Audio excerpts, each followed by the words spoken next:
আর আলহামদুলিল্লাহ এরপরে আমি আপনাদেরকে দেখাবো কোনো গরুর শরীরে একটা আটালি তো দূরের কথা, এইটা মূলত হচ্ছে চামড়ার নিচে দেওয়ার জিনিস এবং এটা দেওয়ার পরে তো আজকে মূলত আমরা ওদেরকে কৃমিমুক্ত করব। এতদিন পর্যন্ত করি নাই কেন, এটার একটা প্রশ্ন থাকতে পারে যে ভাই আনছেন তো অনেক দিন হয়ে গেল। বিসমিল্লাহির রহমানির রহিম।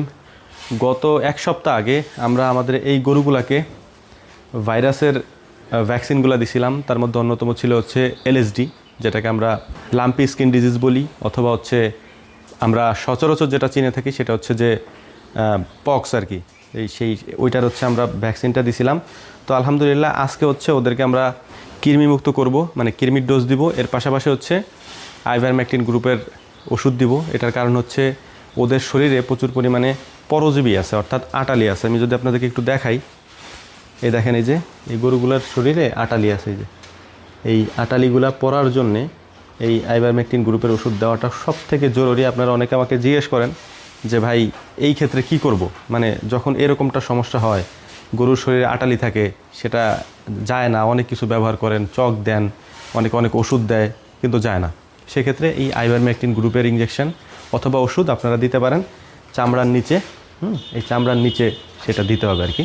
আমরা দিচ্ছি, আপনাদেরকে দেখাই দিচ্ছি আপনাদেরকে ইনশাআল্লাহ। তো আজকে থেকেই মূলত হচ্ছে এটার পরিপূর্ণ চিকিৎসা আমরা শুরু করতেছি। পরিপূর্ণ চিকিৎসা বলতে প্রথমত কৃমিমুক্ত করতে হবে। আমরা প্রথমে দিচ্ছি হচ্ছে এলএসডির ভ্যাকসিন, অর্থাৎ ওদের যে লাম্পি স্কিন ডিজিজ হয় অথবা যে পক্স হয়, যেটা সব থেকে বেশি হয় আর কি, ওইটার দিচ্ছি। এর পরবর্তীতে আস্তে আস্তে আমরা খুরা রোগ যেটা এফএমডি, সেটার ভ্যাকসিনও দিব। তো আজকে মূলত আমরা ওদেরকে কৃমিমুক্ত করব। এতদিন পর্যন্ত করি নাই কেন, এটার একটা প্রশ্ন থাকতে পারে যে ভাই আনছেন তো অনেক দিন হয়ে গেল, এতদিন করেন নাই কেন? এতদিন করি নাই, এই গরুগুলা ওই শেডে ছিল আপনারা দেখছেন, এবং ওইখান থেকে ওদেরকে আমরা পরিপূর্ণভাবে অবজার্ভ করছি প্রায় অনেক দিন পর্যন্ত, এবং দেখছি ওদের শরীরে কোনো সমস্যা আছে কিনা, কোনো রোগ ব্যাধি আছে কিনা, অথবা সবথেকে বেশি যেটা হয় বিভিন্ন হাট থেকে নিয়ে আসলে ওই ভাইরাসজনিত সমস্যা, খুরা রোগ এফএমডি আর হচ্ছে আপনার এলএসডি, এইগুলো হচ্ছে একেবারে সোয়াসে রোগ আর কি। কোথাও থেকে হয়ে আসলে সেটা অন্য খামারে আসলে হয়ে যাবে। তো ওদেরকে আমরা কোয়ারেন্টাইন বলতে পারেন, ওরকম জায়গায় রাখছিলাম, একবারে সেফ জায়গা, আলাদা জায়গায়। আমরা দেখছি আলহামদুলিল্লাহ সবগুলো সুস্থ আছে। এরপরে আমরা আমাদের প্রসেসিং শুরু করছি। তো আলহামদুলিল্লাহ আমরা আমাদের কাজ শুরু করি। Hot hot hot hot. একটা ইন্টারেস্টিং জিনিস আপনাদেরকে বলি, আমার হাতে এটা হচ্ছে আটালি। হ্যাঁ, এই আটালিটা যদি এখন আমি ফেলে দেই তাজা অবস্থায়, তাইলে হচ্ছে ও ফিরে আবার আসবে। হ্যাঁ, ওদের তো আমরা ওষুধ দিব, ওষুধ দেওয়ার পর ওদের শরীর আর থাকবে না, পরজীবী সব পড়ে যাবে, মরে যাবে, আর উঠবেও না। কিন্তু এই আল্লাহর বান্দা কিন্তু আবার ফিরে আসবে। হ্যাঁ, তো ওকে এখন যা করা সেটাই করতে হবে, ক্যামেরা বন্ধ করে করি আর কি। তো আলহামদুলিল্লাহ আমরা বাকি সবগুলোরে দিছি আইভারমেকটিন। তো এখন এইটারে দিব। এইটা মূলত হচ্ছে চামড়ার নিচে দেওয়ার জিনিস, এবং এটা দেওয়ার পরে গরু কিছুটা অস্বস্তি বোধ করে আর কি। ভয় পাওয়ার কিছু নাই,